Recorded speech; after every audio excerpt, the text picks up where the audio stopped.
Yung pala yun. What's up mga Kalakwat Sir? Kamusta po kayo dyan? Magandang araw sa inyo lahat. Ako po si Sir Sam, ang inyong Kalakwat Sirs, ang teacher lakwatsero ng Aurora. At nandito tayo ngayon sa Atok Benguet at ating papasyalan ang isang flower garden o flower farm dito sa Atok Benguet. Tinatawag nilang Northern Blossom Flower Farm. So, kasama natin ating family, mamamasyal tayo, and let's go na!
Dito yung registration area. Yan, dyan kayo magbayad ng entrance. Papasok kayo. Dito yung waiting area kasi hindi sabay-sabay po mapapasok. Isa-isa lang. May group ang papasok.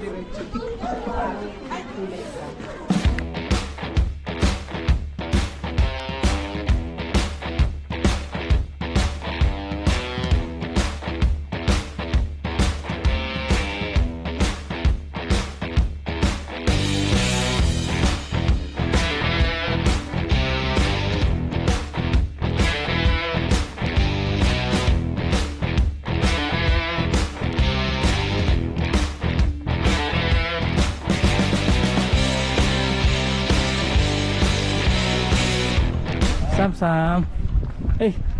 Silaw. Alright, so dito ang pinaka entrance nila. Dito tayo papasok. Ano? Nakakulong siyang ganun.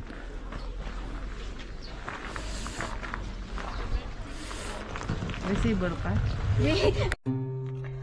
Ang Northern Blossom Flower Farm sa Atok Benguet ang number 1 sa wishlist tourist destination ni Meses ngayong December 2023. Kaya naman pinilit talaga namin makarating sa lugar na ito kahit na napakalayo sa Aurora. Umalis kami ng Baler Aurora 10 PM na at nakarating kami ng Baguio City 3 o'clock in the morning, madaling araw, at nag-rest muna kami. Yung driver namin kasi mahaba na yung binyahe niya. After 2 hours na rest ay nagsimulan muli kaming magbiyahe patungo na ng Atok Benguet. 5 o'clock na ng umaga nang nagsimula kaming magbiyahe. Madaling araw, papunta na kami ng Atok Benguet. Mga 2 oras ang tinravel namin, pero sulit na sulit ang aming biyahe dahil sa napakagandang mga view na aming nakita, mga magagandang tanawin mula sa itaas ng mga kabundukan.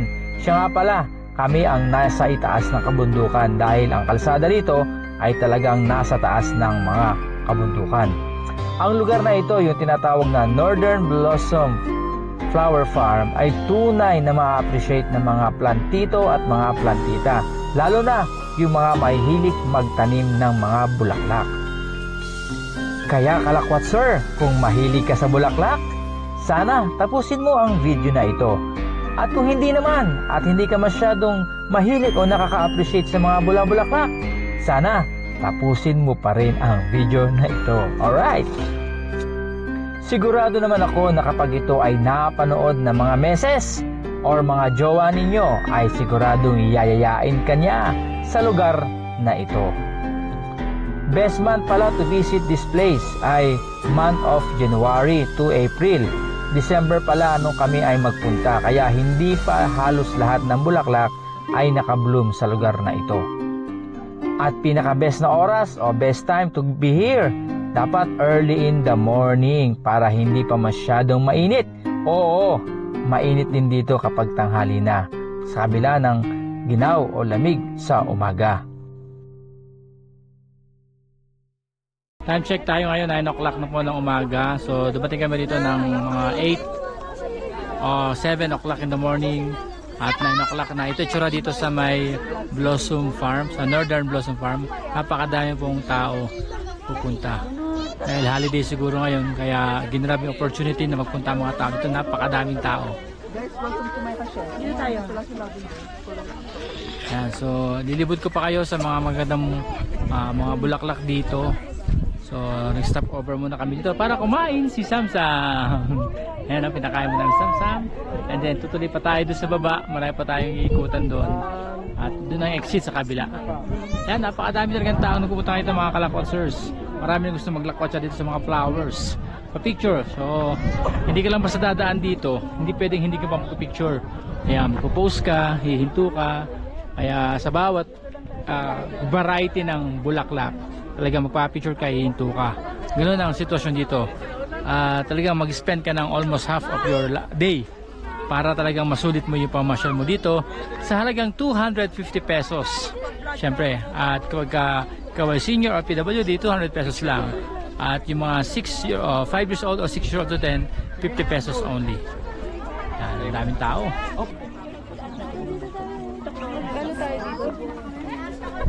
Nag-vlog siya. Be, alis daw muna kayo dyan saglit para kita yung Hindi, edit na lang niya. Lights out, lying in your arms, and these feelings start to change. One look into your eyes, and I'm floating far away. I've never been here before. I don't know the score, but I never wanted you more than I do tonight. Escape with me. Will you escape?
Alright mga kalakpat sir, we are already on halfway na siguro ito.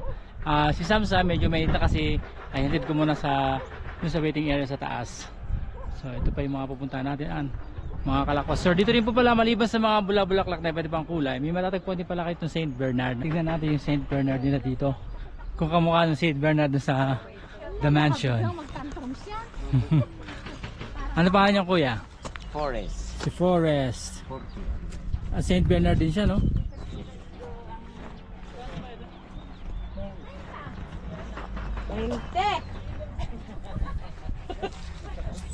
Alright, so dito tayo sa Atok Benguet mga kalakwatsers. Ayan, no? Kaganda ng mga purple na mga halaman dito. Wala, sayang si Mrs. nasa taas na siya. Hindi na niya makikita itong mga purple na bulaklak na to. Gustong gusto pa naman niya yung mga purple na bulaklak.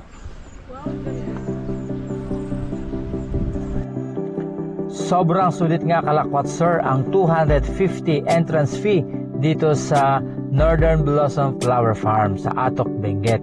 Napakadaming klase o napakadaming uri ng bulaklak ang nakita ko dito.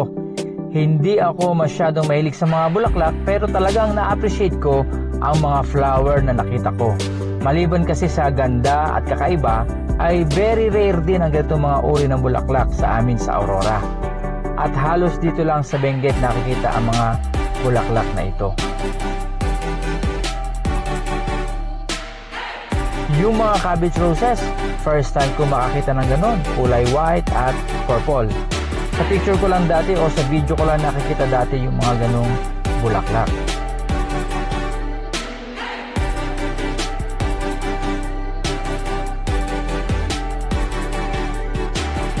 After mo rin palang maglibot sa lugar na to o sa flower farm na ito, ay ma-appreciate mo rin ang free coffee. Unlimited complimentary coffee nila, brewed coffee ng Benguet.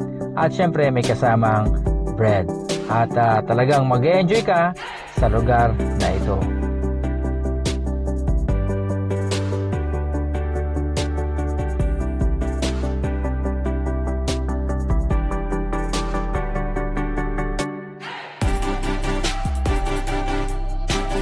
For sure, hindi ito ang last na punta namin dito sa Atok Benguet. Lalo na dito sa Northern Blossom Flower Farm. Dahil babalik at babalik kami dito panigurado at papasyalan din namin ang iba pang mga tourist destination sa lugar na ito. Maraming salamat kalakwatsir kung umabot ka sa part ng video na ito. Pahingi naman, palambing naman ng isang like at pasubscribe na rin ang ating YouTube channel at pa-follow ang ating Facebook page. I-share mo na rin ang video na ito sa taong gusto mong makasama na pumunta sa lugar na ito.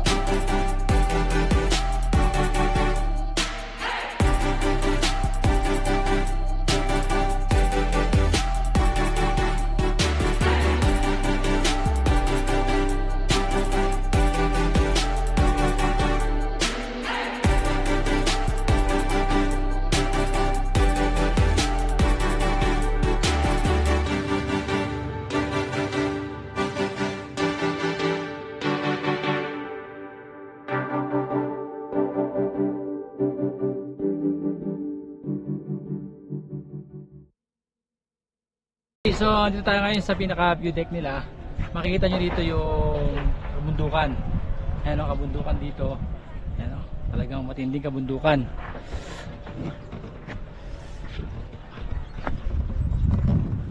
So, ayun. Naglibot tayo dito sa magandang lugar dito sa natawag nilang Northern Blossom Flower Farm. So, nilibot natin yung lugar na yan. Abangan nyo na yung mga video natin. Okay? So don't forget tapusin yung video na to, then don't forget to follow, like and subscribe and hit the notification bell button para lagi updated sa mga lakwatsa natin at mga video natin. Okay, let's go! Yeah! Picture! 1, 2. So, after natin maglibot ngayon sa flower farm, tayo ngayon ay may complimentary na pagkain, bread and coffee. So inom na tayo, mag-rest na tayo. Then alsi tayo. So yun lang yung ating vlog for today, yung ating adventure dito sa Northern Blossom Flower Farm sa Atok Benguet. So hope na nagustuhan nyo yung video natin at pag meron kayong pagkakataon punta rin kayo dito. Mga 2 hours travel siya from Baguio City. Travel kami 2 hours. Meron din naman mga pwede mag-compute, may van doon sa Dangwa kayo sasakay. Pero pag may sarili kayong sakyan, mas maganda, mas maaga kayo makarating dito. Mas maganda rin po pag mas maaga kayo makarating dito, hindi masyado mainit yung araw. Tapos yung sunrise, kita-kita ninyo. At saka mas maganda yung mga bulaklak sa umaga talaga. Kaya lang talaga pag aabutan kayo ng tanghali, mainit na. Yun. So hanggang sa natin yung video, sa natin na paglalakwat siya mga kalakwatsers. Thank you for watching and God bless everyone. See you on our next video. Bye.